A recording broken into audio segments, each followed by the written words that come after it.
Hi hello sweeties, welcome to my story world. ఇద్దరు లోపలికి వెళ్ళగానే సావి ఇద్దరిని హక్ చేసుకొని హ్యాపీ హ్యాపీ మ్యారీడ్ లైఫ్ అని చెప్పి సరే సరే ఇక్కడే ఉండండి, అక్కడ దుష్టులు నా కోసం ఎదురు చూస్తూ ఉంటారు, వెళ్ళి హారతి ఇచ్చేసి వస్తా అని సావి తను కట్టుకున్న చీర కుచ్చెల్లో పట్టుకొని పరిగెత్తుకుంటూ సుప్రజ ఇంటికి వెళ్ళింది. ఏవండి వదిన గారు, కాస్త పక్కకి తప్పుకుంటారా అని మేఘాని తన నడ్డితో నెట్టి ఇంట్లోకి వెళ్ళి సుప్రజ చేతిలో ఉన్న హారతి పళ్ళెం తీసుకొని ఇద్దరికి హారతి ఇచ్చి, అన్నయ్య ఇద్దరు ఒకరి పేర్లు ఒకరు చెప్పి లోపలికి రావాల్సి ఉంటుంది. మరో విషయం, ఈ ఆడపడుచుకి లంచం కొంచెం కూడా తగ్గకూడదు, ఏమిస్తారో చెప్పండి అని సావి అడిగింది.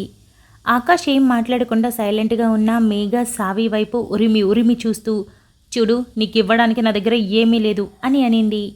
అయ్యో వదినా, ఎందుకు లేదు, నువ్వు ఇవ్వాలి అనుకుంటే నాకు కావాల్సింది నీ దగ్గర చాలా పెద్దదే ఉంది, అవసరమైనప్పుడు అడుగుతా, గుర్తుపెట్టుకో అని సావి అనింది. మేఘ చిరాగ్గా మొహం పెట్టింది. సరే ఒకరి పేర్లు ఒకరు చెప్పి లోపలికి రావాలి, చెప్పండి, మళ్ళీ రాహుకాలం వచ్చేస్తుంది అని సావి తొందర పెట్టింది. చెప్పండ్రా, ఇది కూడా ఒక చిన్న సాంప్రదాయం అని సుప్రజ అనడంతో తప్పక ఆకాష్, నేను మేఘతో కలిసి వచ్చాను అని చెప్పాడు. మేఘ ఆకాష్ వైపు చూస్తూ చిన్నగా, నా కర్మ బాగోలేక అని తర్వాత పెద్దగా, ఆకాష్తో కలిసి వచ్చాను అని చెప్పింది. ఇప్పుడు ఇద్దరు కుడికాలు పెట్టి లోపలికి వచ్చేయండి అని సావి అడ్డు తప్పుకోవడంతో ఇద్దరు ఎవరికి వారు లోపల కుడికాలు పెట్టి వెళ్లారు. వరుణ్ భూమి వెళ్ళి సోఫాలో కూలబడ్డారు. రఘు భూమి పక్కన కూర్చొని తన తల మీద చెయ్యేశాడు. భూమి రఘు గుండెల మీద తలపెట్టి, సంతోషమే కదా మామా అని అడిగింది. చాలారా, ఒకసారి బయటికి వెళ్ళి మీ నాన్న మొహం చూడు ఎలా వెలిగిపోతుందో, ఏ పని చెయ్యమని చెప్పినా అసలు ఒక పని కూడా చేయకుండా దిగులుతో ఉండిపోయిన మీ నాన్న ఇప్పుడు కాసేపట్లో జరగబోయే పూజ కోసం ఎంత హడావిడి చేస్తున్నాడో అని రఘు అన్నాడు. భూమి వెంటనే లేచి బయటికి వెళ్ళింది. అప్పటికే హడావిడి చేస్తున్న బాలరాజు దగ్గరికి వేద వెళ్ళి టీ ఇస్తూ, నాన్న ఏంటి ఈ హడావిడి, నీ మొహంలో చాలా హుషారు సంతోషం కనిపిస్తుంది అని నవ్వుతూ అడిగింది. ముందుకి అడుగు వెయ్యబోయిన భూమి బాలరాజు ఏం చెప్తాడా అని అక్కడే ఆగిపోయింది. అంతే, బాలరాజు నవ్వుతూ వేద చెంప మీద చెయ్యి వేసి, మరి నా కూతుర్లిద్దరూ కోరుకున్న వాళ్లతో పెళ్లి జరిగింది, నువ్వు హరీష్తో చాలా సంతోషంగా ఉన్నావు, భూమి వరుణ్తో ఎలా ఉంటుందో అస్సలు చెప్పక్కర్లేదు.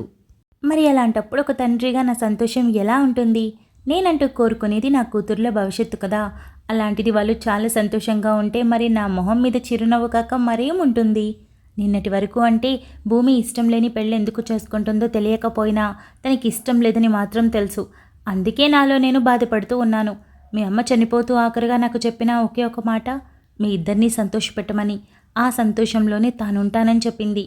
అలాంటిది భూమి బాధపడుతూ పెళ్లి చేసుకుంటే, మరో పక్క వరుణ్ వేరే అమ్మాయిని పెళ్లి చేసుకుంటే నేను ఎలా సంతోషంగా ఉండను. నేను ఒక్క పని కూడా మనస్ఫూర్తిగా చేయలేకపోయాను. కానీ ఇప్పుడు అలా కాదు, భూమి తనకి నచ్చిన వరుణ్ణి పెళ్లి చేసుకుంది, వరుణ్ ఎంత మంచివాడో నాకు తెలుసు. ఇక మీ ఇద్దరు సంతోషంగా ఉంటే నాకున్న ఒకే ఒక ఆనందం మీరు బాగున్నప్పుడు నాకేం కావాలి, అందుకే ఈ పనులన్నీ ఇంత హుషారుగా చేస్తున్నాను. ఎలాగో పెళ్లి పనుల్లో పాలు పంచుకోలేకపోయాను, కనీసం ఈ వ్రతం పనులన్నా చేసి నా బాధ్యత నెరవేర్చుకోవాలి కదా.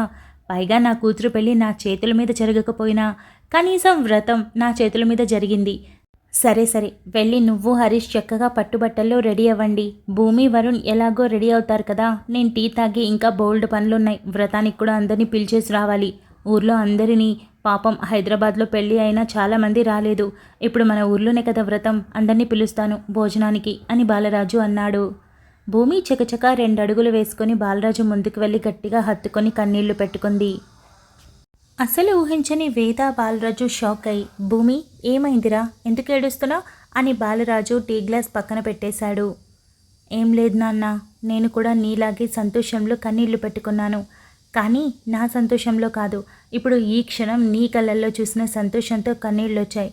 నువ్వు ఇలాగే ఎప్పుడూ హ్యాపీగా ఉండు, ఇక మనకి సమస్య లేదు, నువ్వు కోరుకున్నట్టు నేను అక్క ఎప్పుడూ సంతోషంగా ఉంటాం, ఇప్పుడే కాదు ఎప్పటికీ కూడా ఇలాగే ఉంటాం నిన్ను సంతోషపెడుతూ అని భూమి చెప్పింది.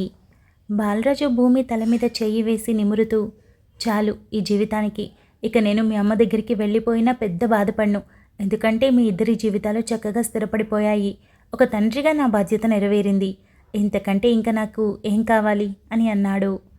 నాన్న అప్పుడే ఏమైపోయింది, ఇంకా అక్కకు పిల్లలు పుట్టాలి, నాకు పిల్లలు పుట్టాలి, వాళ్ళను పెంచి పెద్ద చేయాలి, వాళ్ళు తాతయ్య తాతయ్య అని నీ వెనుక తిరుగుతూ ఉంటే నువ్వు ఆడిస్తూ ఉండాలి. మరి ఇవన్నీ వదిలిపెట్టి వెళ్ళిపోతావా? పైగా అమ్మ కూడా పుడుతుందేమో, ఎవరికి తెలుసు అని భూమి నవ్వింది. నిజమే నాన్న, నువ్వు పిచ్చి పిచ్చి మాటలు మాట్లాడుకో.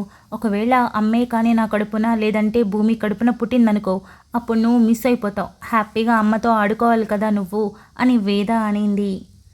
ఏదో ఊరికే అన్నాలేరా, అయినా మీ సంతోషాన్ని చూస్తూ గడపడం కంటే నాకు ఇంకేం సరదా ఉంటుంది. కానీ మనసులో ఉన్న బరువు మాత్రం చాలా దిగిపోయింది. ఇక నాకే దిగులు లేదని మాత్రం అర్థమైంది అని బాలరాజు అన్నాడు. ఏంటి తండ్రి కూతుళ్ళు ఇలా సాయంత్రం వరకు మాట్లాడుతూనే కూర్చుంటారా? వ్రతానికి టైం అవుతుంది అని వెనుక నుండి రఘు అనడంతో ముగ్గురు తిరిగి చూశారు. భూమి బాలరాజు బుగ్గ మీద ముద్దు పెట్టి పరిగెత్తుకుంటూ రఘు దగ్గరికి వెళ్ళి చేయి పట్టుకొని, మామ చెప్పాడు నువ్వు చాలా సంతోషంగా ఉన్నావని, అందుకే నా అలసటంతా ఎగిరిపోయింది. నీ సంతోషాన్ని చూడ్డానికి వచ్చేశాను అని భూమి చెప్పింది. బాలరాజు నవ్వుతూ, వేద వెళ్ళి భూమిని చక్కగా రెడీ చేయి, వ్రతానికి టైం అవుతుంది. నేను వెళ్ళి ఇంకా ఊర్లో పిలవాల్సిన వాళ్ళు కొందరున్నారు, వాళ్ళని కూడా వ్రతానికి రమ్మని చెప్తాను. ఒకేసారి మధ్యాహ్నం భోజనం చేసి వెళ్తారు అని అన్నాడు. అలాగే నాన్న అని వేద భూమి దగ్గరికి వెళ్ళి, పదరా ఫ్రెష్ అయి రెడీ అవుదు అని చెప్పింది. ఇద్దరూ కలిసి లోపలికి వెళ్ళడంతో, బావా ఇక్కడ మనకేం పెద్ద పని లేదనుకుంటా, పద ఊర్లోకి వెళ్ళేసి ఎవరైతే పెళ్ళికి రాలేదో వాళ్ళని కూడా భోజనానికి పిలిచేసొద్దాం అని రఘు అనడంతో బాలరాజు నవ్వుతూ, పద బావా అని ఇద్దరూ కలిసి ఊర్లోకి వెళ్ళారు. ఇంట్లో ఉన్న హరీష్ ఆకాష్ రూమ్లోకి వెళ్ళి ఒంటరిగా ఉన్న తన పక్కన కూర్చొని, ఆకాష్ నీతో మాట్లాడొచ్చా అని అడిగాడు. నువ్వు వచ్చినప్పుడు నాకు అర్థమైందన్నయ్య, ఏదో మాట్లాడాలి అనుకుంటున్నావని. మాట్లాడు అని ఆకాష్ అన్నాడు. నువ్వెలా ఎందుకు చేశావు? అసలు నేను నీ నుండి ఇలాంటిది ఒకటి ఎక్స్పెక్ట్ చేయలేదు. నువ్వు ఒక అమ్మాయిని తీసుకుని వెళ్ళి బలవంతంగా తాళి కట్టావంటే ఇప్పటికీ నాకు నమ్మబుద్ధి కావడం లేదు. మొదటి నుండి చాలా ఇంట్రోవర్ట్గా ఉన్న నువ్వు సడన్గా ఇలాంటి డెసిషన్ ఎందుకు తీసుకున్నావు? లేదంటే మొదటి నుండి నీకు ఇలాంటి ఆలోచనలు ఉన్నాయా? పైగా నువ్వు మండపంలో మాటల్లో తూలిన విషయం ఏంటి అంటే, నేను భూమి మెడలో తాళి కట్టాలి అనుకున్నాను అన్నావు. అది నిజమేనా? ఎందుకు నువ్వు భూమి మెడలో తాళి కట్టాలి అనుకున్నావు? అసలేంటిదంతా అని హరీష్ అడిగాడు. అన్నయ్య ఇదే ప్రశ్న నువ్వు వరుణ్ణి ఎందుకు అడగలేదు? తనకన్నా నేనే సొంత తమ్ముణ్ణి కదా, నా మీద నమ్మకం ఉంచి తన దగ్గరికి వెళ్ళి ఈ ప్రశ్నలు అడగొచ్చు కదా, మరి నన్ను ఎందుకు అని అడుగుతున్నావు అని ఆకాష్ అడిగాడు. వరుణ్ణి అడగకపోవడానికి కారణం ఉంది. అసలు భూమిని ప్రేమిస్తున్న విషయం చెప్పిందే మొదట నాకు. ఒక మనిషి ఇంతలా ప్రేమిస్తారా అని నాకు అప్పుడు అనిపించింది. నేను వేదాన్ని ఎందుకో ఇలా ప్రేమించలేకపోతున్నానా అని కూడా అనిపించింది. మరి అలాంటి వరుణ్ భూమిని పెళ్లి చేసుకోవాలనుకోవడం తప్పేం కాదు.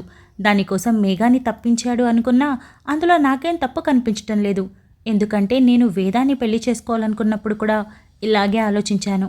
కానీ నువ్వెందుకు ఇలా చేశావు? అదే నాకు అర్థం కావడం లేదు అని హరీష్ అన్నాడు. ఎందుకంటే నేను కూడా భూమిని ప్రేమించానన్నయ్య. వరుణ్ ఏ వయసు నుంచి ప్రేమించాడో ఆ వయసు నుంచి నేను ఇష్టపడ్డాను. కానీ భూమి నాకంటే ఎక్కువ వరుణ్తోనే ఎక్కువ ఉండేది, తనతోనే క్లోజ్గా ఉండేది. వరుణ్తో సమానంగా నాకెప్పుడూ చోటు ఇవ్వలేదు. అందుకే వరుణ్ అబ్రాడ్ వెళ్ళినప్పుడు నేను భూమికి ప్రపోజ్ చేశాను. కానీ దానికి నేను నచ్చలేదు. ఇన్నాళ్ళుగా ఎదురు చూస్తూనే ఉన్నాను. అలాంటి అమ్మాయిని మిస్ చేసుకోవడం ఇష్టం లేక పెళ్లిలో బలవంతంగా తీసుకెళ్లి తాళి కట్టాలనుకున్నాను. ఎలాగో తనకి రాకేష్ని పెళ్లి చేసుకోవడం ఇష్టం లేదు, బలవంతంగా ఒప్పుకుంది అని నాకు ముందే తెలుసు. అందుకే నేనైనా తనని పెళ్లి చేసుకోవాలనుకున్నాను. కానీ అది కూడా జరగకుండా పోయింది అని ఆకాష్ అన్నాడు. హరీష్ షాక్ అయిపోయాడు. ఆకాష్, నువ్వు ఇంత సింపుల్గా ఇన్నేళ్లుగా జరిగిన దాన్ని ఒక నిమిషంలో చెప్పేశావు. కానీ నేనొక మాట చెప్పనా? ఎప్పుడూ కూడా నువ్వు ఎంత ప్రేమించావని కాదు, అవతల వాళ్ళు నిన్ను ఎంత ప్రేమిస్తున్నారన్నదే ముఖ్యం. నేను వేదాన్ని పెళ్లి చేసుకోవడానికి కారణం కూడా నేను ప్రేమించానని కాదు, తను నన్ను ప్రాణం కంటే ఎక్కువ ప్రేమించిందని చేసుకున్నాను. ఇప్పుడు వరుణ్ కూడా మేఘాన్ని తప్పించి భూమిని పెళ్లి చేసుకోవడానికి కారణం కూడా అదే. కానీ నువ్వు చేసింది అది కాదు. ఎవరి మనసులో అయితే నువ్వు లేవో ఆ అమ్మాయిని బలవంతంగా చేసుకోవాలి అనుకున్నావు. అది తప్పు. కాబట్టే దేవుడు నీకు ఇలాంటి శిక్ష వేశాడు. మరో అమ్మాయిని ఆ స్థానంలోకి పంపించి భూమిని వరుణ్ సొంతం చేశాడు అని హరీష్ చెప్పాడు. నాకు తెలుసన్నయ్య, నువ్వు ఎప్పుడూ ఆ వరుణ్కి సపోర్ట్ చేస్తావని అని ఆకాష్ అన్నాడు. నేనెప్పుడూ వరుణ్కి కాదు సపోర్ట్ చేసేది, న్యాయం ఉన్న వైపు సపోర్ట్ చేస్తాను. ఇప్పుడు నువ్వు చెప్పిన దాన్ని బట్టి నువ్వు అసలు ఎప్పుడూ మంచి కోరుకోలేదు, అందుకే అది జరగలేదు. లేదంటే తప్పకుండా జరిగేది. కనీసం మేఘాన్ని మార్చుకొని చక్కగా తనతో కలిసి ఉండు. ఈ విడాకులు అవి రచ్చ చేసి వీధిలోకి ఎక్కద్దు, కుటుంబాన్ని ఎక్కించొద్దు. మా అందరి విషయం పక్కన పెడితే నీ భవిష్యత్తు కూడా రోడ్లోకి ఎక్కుతుంది. తను ఒక ఆడపిల్ల కదా, తప్పకుండా మారుతుంది, మార్చుకొని చూడు అని చెప్పి హరీష్ వెళ్ళిపోయాడు. ఆకాష్ బెడ్ మీద తన పిడికిలతో గట్టిగా గుద్ది, అది ఆడదని ఎవరన్నారు? అయినా నేను దాంతో కాపురం చేయడం ఏంటి? దాన్ని చూస్తేనే ఒళ్ళంతా రక్తం మరిగిపోతుంది అని ఆకాష్ అనుకున్నాడు. వ్రతం టైం కావడంతో అటు ఆకాష్ మేఘ తయారయ్యారు. అలాగే వరుణ్ భూమి కూడా రెడీ అయ్యారు. ఇద్దరికీ కలిపి ఒకే చోట పూజ నిర్వహించడంతో వరుణ్ ఆకాష్ ముందెళ్ళి ఎదురెదురుగా కూర్చున్నారు. తర్వాత అమ్మాయిల్ని కూడా పిలవండి అని పంతులు చెప్పడంతో భూమి మేఘ ఇద్దరూ ఒకేసారి వేరువేరు రూమ్స్లో నుండి బయటకొచ్చారు. భూమి నెమలి కంఠం రంగు చీరలో చాలా అందంగా ఉంది. చెవులకి ఊగుతున్న జుంకీలు, వాటికి తగిలించిన చెంపచరాలు మరింత ముద్దుగా కనిపించాయి వరుణ్కి. భూమి వస్తూ వస్తూ వరుణ్ వైపు చూసి కళ్ళెగరేయడంతో వరుణ్ కళ్ళతోనే చాలా చాలా అందంగా ఉన్నామని సైగ చేశాడు. భూమి సిగ్గుపడుతూ మెల్లగా నడిచి వచ్చి వరుణ్ పక్కన కూర్చుంది. మేఘ ఎప్పట్లా మోడ్రన్ డ్రెస్సెస్ కాకపోవడంతో ఎర్రని పండు మిర్చి రంగు చీరలో చూడటానికి చాలా అందంగా ఉంది. పైగా ఒంటి మీద నగలతో మరింత అందంగా కనిపిస్తూ కొత్త పెళ్లి కూతురు కళ కొట్టొచ్చినట్టు కనిపించింది. ఆకాష్ మేఘాని చూసి మొహం తిప్పుకున్నాడు. మేఘ కూడా చిరాగ్గా చూసి పక్కన కూర్చుంది. సత్యనారాయణ వ్రతం మొదలై పూర్తయ్యేసరికి సుమారు 4 గంటలు గడిచింది. దాంతో మధ్యాహ్నం భోజనం టైం కావడంతో ఊరంతా పిలిచి అందరికీ కడుపు నిండా భోజనాలు వడ్డించారు.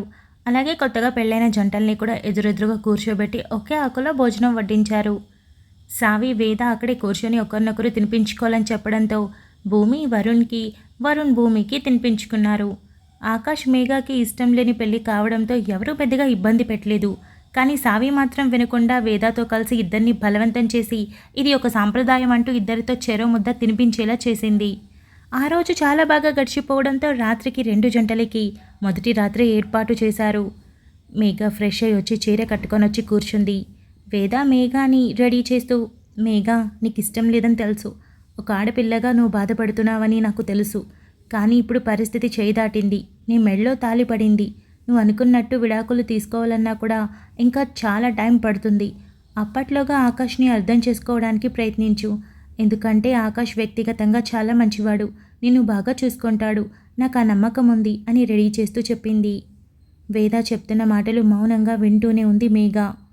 10 నిమిషాల్లో రెడీ చేసి జడలో మల్లెలు తురిమి మొహానికి మేకప్ చేయకపోయినా అందంగా ఉండే మేఘాని తల ఎత్తి అద్దంలో చూపించి, చూడు మేకప్ లేకుండా అందంగానే ఉండే నువ్వు ఈ మాత్రం మేకప్లో హీరోయిన్లా ఉన్నావు, నాకైతే ముద్దొస్తున్నావు. అలాంటిది ఆకాష్కి ఇంకా ఎంత నచ్చుతావు. వాడు కూడా నీలాగా డైలమాలో ఉన్నాడు. నిదానంగా ఒకరినొకరు అర్థం చేసుకోవడానికి ట్రై చేయండి. కుదరకపోతే అప్పుడు విడాకుల గురించి ఆలోచించండి. ఎందుకంటే దేవుడు ఒక్కసారి ముడిపెట్టాడు అంటే ఆ బంధం జీవితకాలం ఉండాలనే కదా అని వేద చెప్పింది. మేఘ లేచి నిలబడి వేద వైపు తిరిగి, అసలు మీరంటే నాకు అస్సలు ఇష్టం లేదు, నాకు దయచేసి ఇలాంటి సలహాలు ఇవ్వకండి అని చెప్పింది. Thank you so much for listening guys. Update నచ్చినట్లయితే లైక్ చేయండి, షేర్ చేయండి, కమెంట్ చేయండి, అలానే సబ్స్క్రైబ్ చేసుకోండి.